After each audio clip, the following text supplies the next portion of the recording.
Morning. Why don't you tell everyone here what your name is and where you're from? My name is Kyle Simon, and I'm from here, Oklahoma, and I live in Chicago. Kyle, what brings you here as you stand waist deep in water with me in front of 200 people? I'm here as an act of obedience and to publicly proclaim Christ as my Savior.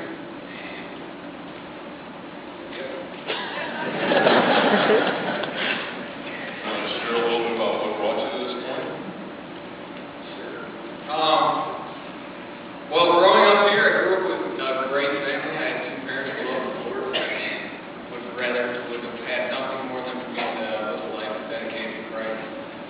But I gave into the ways of the world and my own selfish desires, and I lived a life that was not pleasing to God and not glorifying to God. And so throughout high school, rebellious. Jim got to experience that firsthand.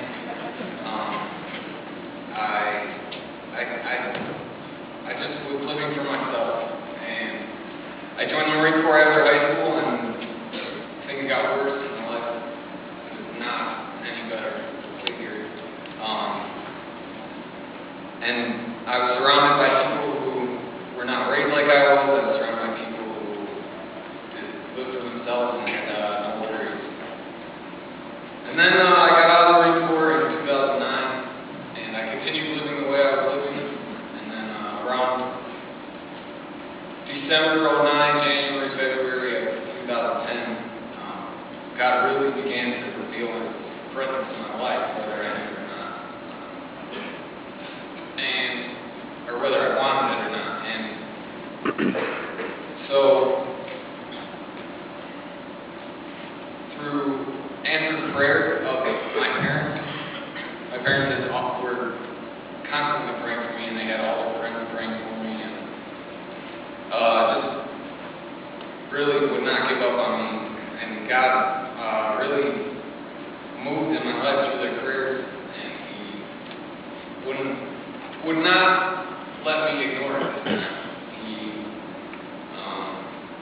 just poured people into my life, poured love into my life, and grace, and I just felt the weight of my sin. And what I forgot to mention was at a young age is that I accepted Christ, but I was very young, I was 4, and I believe that was my point of salvation, but the choice to recommit my life happened in the beginning of this year, and since then God has been wonderful.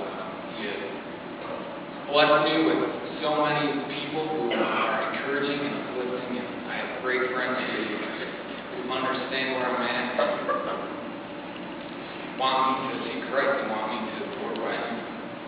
And so God has just been proving His presence and